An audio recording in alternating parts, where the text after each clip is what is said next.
महज अब कुछ ही महीने बचे हुए हैं झारखंड राज्य में विधानसभा के चुनाव होने में और ऐसे में सभी राजनीतिक दल पूरे तरीके से तैयार है।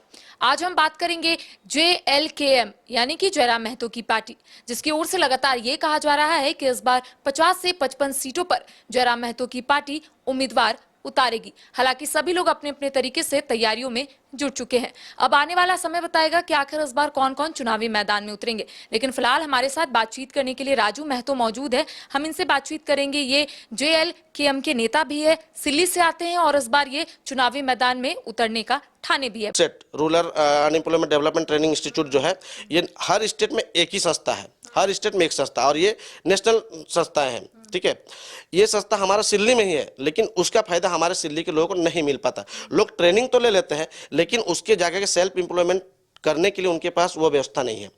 अगर यदि वो जो ट्रेनिंग ले लिए, अगर यदि उन बच्चों को, अगर यदि हम उनको कुछ टूल किट्स प्रदान करते हैं, टूल किट्स प्रोवाइड करवाते हैं, या फिर उनको एक अच्छा हम रूम प्रोवाइड करते हैं, और ये पॉसिबिलिटीज है, ये पॉसिबिलिटीज है हमारे वहाँ पे जो स्टेडियम है, यदि उसे ओपन कर दिया जाए, जो ऐसे प्रशिक्षित लोग आते हैं जिनके पास टैलेंट है उनको दे दीजिए, वो बिजनेस अपना बिजनेस कर सकते हैं। तो ये शिक्षा और रोजगार, ये दो चीज़ों पे लोगों ने बहुत उम्मीद करा, लेकिन ये दोनों चीज़ अभी नहीं रहे। अभी आप आ जाइए कि आज मुझे लगता है 24 साल होने जा रहा है, इस 24 साल में 20 साल तक वो विधायक रहे हैं, लेकिन वहाँ की मूलभूत जो शिक्षा है, आप स्कूल कॉलेजेस को जाकर देखिए, 80% वहाँ पे जो सरकारी शिक्षा है, मतलब संस्था है, वहाँ पे योजनाएं सही से नहीं चलती। इन्होंने स्मार्ट क्लासेस लेकर के आया, तो स्मार्ट क्लासेस कैसे हो रहे हैं जानते हैं? अब जाकर देखिए, एक दिन कोई टीचर CRC या BRC के टीचर है, एक दिन अपने घर से प्रोजेक्टर लेके गया, बस दिखा दिया, तो क्या इससे डेवलपमेंट हो पाएगी? क्या इससे शिक्षा का विकास हो पाएगा?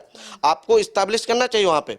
कितना वहाँ पे बच्चियों के लिए कितना हॉस्टल खोले गए, कितना स्मार्ट क्लासेस के लिए दरवाजे खोल दिए गए? नहीं, बस ये योजनाओं का एक हिस्सा बनता है, मैनिफेस्टोज में आते हैं, लेकिन ये सब चीज धरातल पे दिखते नहीं है। अगर पार्टी की ओर से आपको टिकट मिलता है, चुनावी मैदान में अगर आप उतरते हैं, तो क्या कुछ मुद्दे रहेंगे? क्या क्या मुद्दे को लेकर जनता के बीच में जाना है इस बार?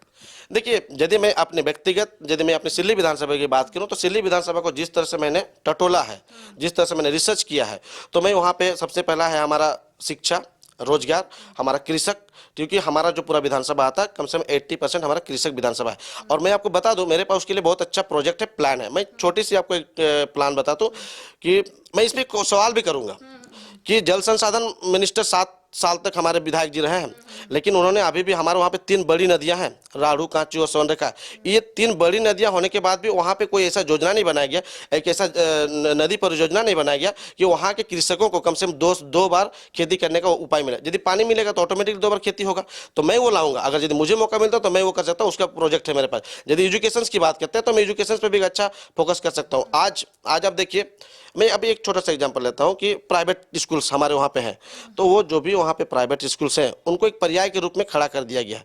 यदि वहाँ पे शिक्षा को जो हमारे वहाँ पे जैसे पॉलिटेक्निक कॉलेज भी हो गया, इंटर कॉलेज भी हो गया, तो पॉलिटेक्निक कॉलेज में कम से कम हमारे लोगों को यदि अच्छा जगह दिया जाता तो शायद हमारा वहाँ पे डेवलपमेंट, कुछ नहीं, हम नहीं कहते हैं कि आप टैलेंट हंट पे ही आइए, लेकिन जो हमारे सिल्ली में आप हर प्रखंड में जा के टॉप 10 लोगों को आप टेबलेट और ये सेलेट बांटते हैं, टेबलेट और सेलेट ने उनके लिए व्यवस्था कीजिए कि आगे पढ़ाई कहाँ करेंगे, और वो व्यवस्था हम करेंगे, हमारी पार्टी करेगी यदि हमें ये मौका मिलता है तो।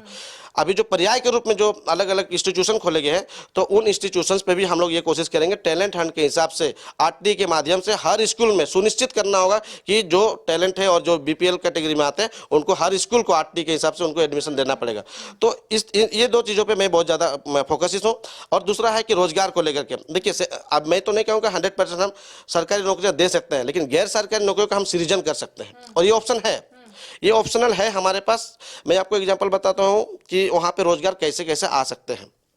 हमारा सिल्ली का एक स्टेडियम जो 2009-10 आसपास बना है, उस स्टेडियम में करीबन 60-70 ये है रूम्स है। अगर यदि उनको खोल दिया जाए, सरकार के तरफ से उसका एक प्रावधान कर दिया जाए कि उनको सेल्फ एम्प्लॉयमेंट के लिए दे दिया जाए, एक NSDC चाहे कोई भी इस तरह से स्किल डेवलपमेंट ट्रेनिंग दे दिया जाए, और ट्रेनिंग के बाद उनको वहाँ पर यदि स्वरोजगार दिया जाए तो वहाँ हो सकता है। आप पॉलिटेक्निक कॉलेज को देख लीजिए, आज पॉलिटेक्निक कॉलेज में तकरीबन वहाँ पे पर ईयर 250-300 स्टूडेंट एडमिशन लेते हैं, लेकिन उनका रहने और खाने के लिए व्यवस्था चाहिए, तो वो एक हॉस्टल में मर्ज कर दिया गया है। मैं कहता हूँ कि अगर यदि आपको उस जगह को डेवलपमेंट करना है, तो वो जो हॉस्टल है, उस हॉस्टल में सिर्फ एक ही आदमी के अकाउंट में पैसा जाता है, मतलब जो भी उस पर खर्चा करता है हॉस्टल का। लेकिन अगर यदि उसके लिए अलग अलग मेस खोल दिया जाए, अलग अलग घर पे उनको रेंट दिया जाए, सुविधा कर दिया जाए, तो ऑटोमेटिकली सबके घर में एक अमाउंट आएगा। मान लीजिए कि वहाँ जो खेत है हमारे, वहाँ जो लोगों का घर है, बैंक से भी वो पैसा ले सकते हैं कि भाई हमको रेंट देने के लिए चाहिए, तो 3 साल 5 साल के बाद उनका मतलब लोन भी खत्म हो जाएगा। लेकिन आफ्टर 5 ईयर्स वो उस जगह से अपना एक रोजगार तो कर सकते हैं। मतलब एक परिवार को मिनिमम 10 से 15 हज़ार रुपये वो कमा सकते हैं। ये हमारी योजना है, हम इस पे प्लान कर सकते हैं अगर यदि चाहे तो। हमारे वहाँ पे आप आ जाइए कि कृषि को लेकर के अगर यदि हम पानी का सुविधा करवा दिया जाए, ठीक है, तो वहाँ पे लोग अभी जैसे कि मिर्चा लगाते हैं, लोग बताते हैं कि एक साल में करीबन 3 से 4 लाख रुपए का वो मिर्चा बेचते हैं। तो आप बताइए एक व्यक्ति जो बाहर जाके काम करता है, ठीक है, वो कितना कमाता होगा? 10 से 15 हज़ार रुपया।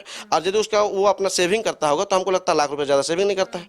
तो वो यदि घर बैठ के यदि लाख रुपया कमा सकता है तो उसे बाहर जाने की क्या जरूरत होगी? मैंने सिल्ली का मैंने, क्योंकि मैं तो ग्राउंड पर हमेशा रहा हूँ, मैंने एक सर्वे किया है। मैंने देखा है कि यदि देखा जाए तो प्रति गांव 15 व्यक्ति हमारे सिल्ली से पलायन किए हुए हैं बाहर।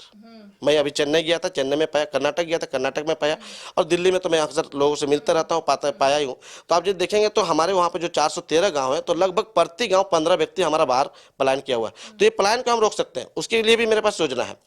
हमारे वहाँ पे आप देखेंगे मोरेंज, मतलब जो मुनगा का साग होता है, ठीक है, मोरेंज हमारे वहाँ पे इतना खेती है कि हम यदि मोरेंज मतलब मुनगा की साग लगा सकते हैं, पेड़ लगा सकते हैं, तो हम वहाँ से खेती कर सकते हैं। हमारे पास बेम्बू है, बेम्बू से भी हम खेती कर सकते हैं। महाराष्ट्र जाके इसके चैलेंजेस देख सकते हैं कि महाराष्ट्र का एक गाँव है, मैंने वहाँ पे रिसर्च किया है। महाराष्ट्र का एक मेंढा लेखा पंचायत है जहाँ पे आप देखें करोड़ों का बांस का बिजनेस होता है। तो ये विधानसभा हम कर सकते हैं यदि लोगों को जागरूक किया जाए, अवेयर किया जाए और उनको ये दे दिया जाए।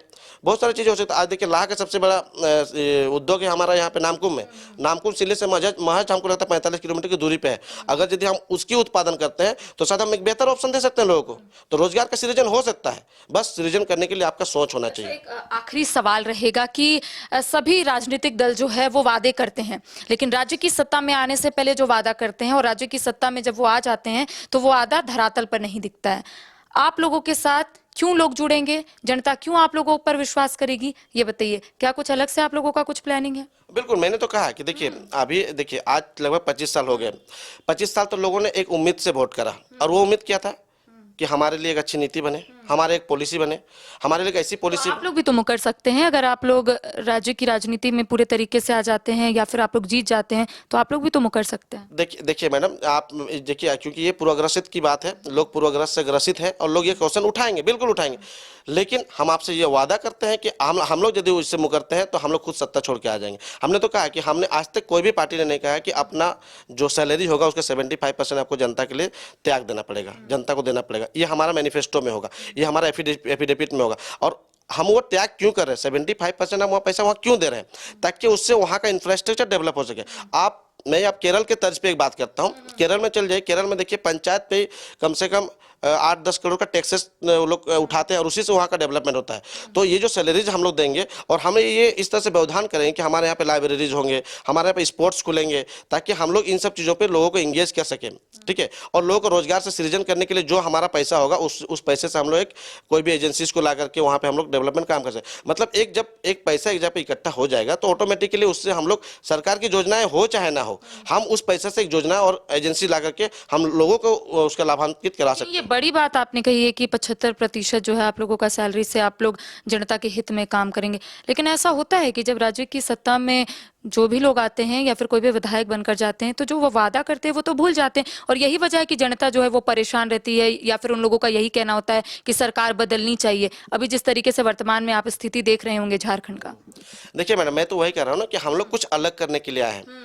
अगर सिर्फ हमारे मानसिकता ये होती कि हमें सिर्फ पैसा लेना है, पैसा खाना, पैसा खाना, तो शायद हम पढ़े लिखे लोग नौकरी किए होते। देखिए राजनीति दो चीज़ों के लिए होती है, एक सेवा की भावना के लिए और एक कमाने की भावना से। अगर यदि आप कमाना चाहते हैं तो आप एक अच्छे लीडर हैं, आप कहीं जाकर नौकरी कीजिए, बिजनेस कीजिए, अपना बिजनेस सेटअप कीजिए, आप कमा सकते हैं। लेकिन अगर यदि आप राजनीति में आना चाहते हैं तो सेवा की भावना, और हम सेवा की भावना से आना चाहते हैं। मैं भी जॉब करता था, मैंने लास्ट 10 ईयर्स तक मैंने कॉर्पोरेट में जॉब किया। मैं रिलायंस, जियो, टाटा मोटर, टाटा स्टील और आधार जैसी कंपनी में जॉब किया। अगर मुझे ये मेरा पर्सनल इंटरेस्ट है कि मैं राजनीति में आके सेवा की भावना से काम करना चाहता हूँ, और इसीलिए मैं, और इसी तरह हमारे जितने पढ़े लिखे लोग हैं और मैक्सिमम लोग हमारे ऐसे आएंगे जो राजनीति में एक सेवा की भावना से करना चाहिए। इसीलिए हम लोगों ने तय किया है कि अगर यदि आप सुइटेबल है आपके लिए कि 75% आप दे सकते हो, एक आदमी को सर्वाइवल के लिए 10,000 रुपये एनफ है, यदि हम अपनी आकांक्षाओं को कम कर दे, हम मतलब जेते चादर तेते पाँव, अभी हमारे पास कितना 10,000 रुपये में हम अपना सर्वाइवल कर लें, कल भी यदि हम इसी 10,000 में सर्वाइवल करने के हम अपने आप को सेटिस्फाइड कर लेंगे तो बिल्कुल हो सकता है। इसमें कोई बहुत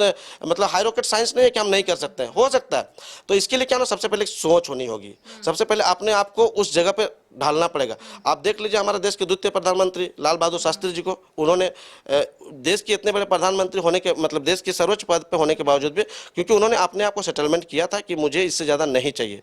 उन्होंने एक एम्बेसडर कार खरीदा था, उस एम्बेसडर कार को लोन से खरीदा था। जब उनकी डेथ हो जाती है सडनली, तो उनकी वाइफ ने अपना घर का पैसा चुकाया था। तो वो चाहते, इतने बड़े नेता थे तो कर सकते थे। तो वो सोच पहले पैदा करनी होगी, तो वो सोच लेकर के हम राजनीति में आ रहे हैं और उस सोच से ही हम इस हमारे राज्य की दुर्व्यवस्था को और जो